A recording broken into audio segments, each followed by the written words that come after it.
Vamos a ver cuáles son los campos eléctricos y magnéticos y cuál es la densidad de carga y de corriente que sean correspondientes a un potencial eléctrico y un potencial magnético, un vector potencial magnético que tengan esta forma. Para obtener todo eso vamos a usar las fórmulas que hemos deducido de las ecuaciones de Maxwell y también lo que sabíamos de la formulación potencial. B era rotor de A y E era menos gradiente de B menos dA de T. Entonces vamos a usar tanto lo que teníamos para E como lo que teníamos para B. Así que primero sabemos que si el potencial eléctrico es cero, esto es cero, y entonces E tiene que ser igual a menos dA de T. Así que el campo eléctrico tiene que ser derivar en el tiempo a el A. Y como depende de T linealmente, simplemente nos quedamos con todo lo demás. E va a ser igual a menos 1 4 pi epsilon 0 Q sobre R cuadrado R versor. En cuanto a B, necesitamos saber cómo es el rotor en esféricas. Acá lo tenemos, el rotor de B, y observemos que nosotros teníamos nada más que una componente en R, y que esa componente dependía también solo de R. Entonces, veamos, tenemos componente en R, pero es derivada en phi. Y acá tenemos componente en R y es derivada en θ. Y no hay más componente en R. Es decir, como no hay componente R y que derive en R, todas las otras derivadas dan 0. Así que rotor de A es 0. Los campos entonces es campo eléctrico de esta forma y campo magnético 0. Entonces estos potenciales nos están dando un campo eléctrico de una carga puntual Q en el origen, aunque uno podría suponer que los potenciales para llegar a esta configuración sean que B sea 1 4 pi epsilon 0 R sobre Q y A igual a 0. Estos potenciales nos darían también esto y además nosotros ya asociamos esto como el potencial de una carga puntual. Pero esto que tenemos acá y que cambia con el tiempo también nos devuelve eh, estos campos. Ahora, además, ¿cuáles van a ser las densidades de carga y corriente? Para una carga puntual, la densidad de carga de volumen lo podemos escribir como Q por el delta de Dirac en tres dimensiones, ya que al integrar esto en un volumen nos va a devolver la carga, que es lo que esperamos para tener una densidad. Y por otro lado, la densidad de corriente de volumen, esto sí tiene que ser cero, no tenemos campo magnético.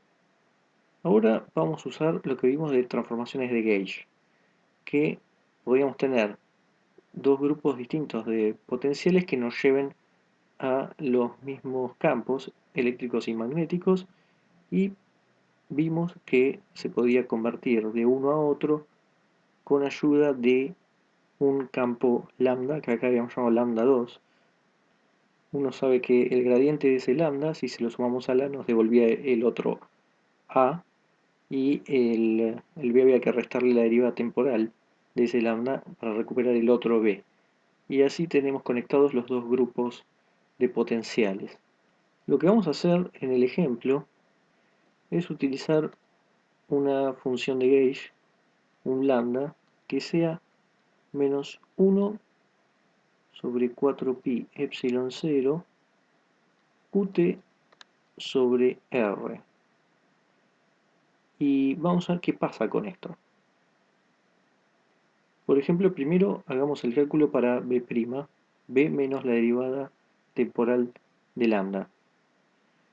Entonces vamos a tener, si b' es igual a b menos d lambda de d, Bueno, en este caso el B era 0, así que B' va a ser igual a menos 1, 4pi epsilon 0 Q sobre R.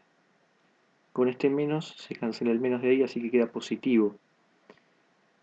Y el nuevo A hay que sumarle el gradiente de lambda al otro A que tenemos. Así que A' es A más gradiente de lambda, y en nuestro caso el A es menos 1 4pi epsilon 0 qt r cuadrado r versor más, y necesitamos el gradiente de este lambda, el gradiente en esféricas, y tenemos solo algo que depende de r, así que todos estos términos se van a hacer cero porque son dependientes de θ y de φ, así que simplemente es derivar en r el campo y en r versor queda. Así que eso es derivar esto en r. Esto va a ser menos 1 4pi epsilon 0 qt, y derivar 1 sobre r cuadrado nos va a quedar 1 sobre r, perdón, acá va a quedar 1 sobre r cuadrado con un menos. O sea que esto es igual a menos 1 4pi epsilon 0 qt r cuadrado r versor, acá también falta el r versor, menos menos más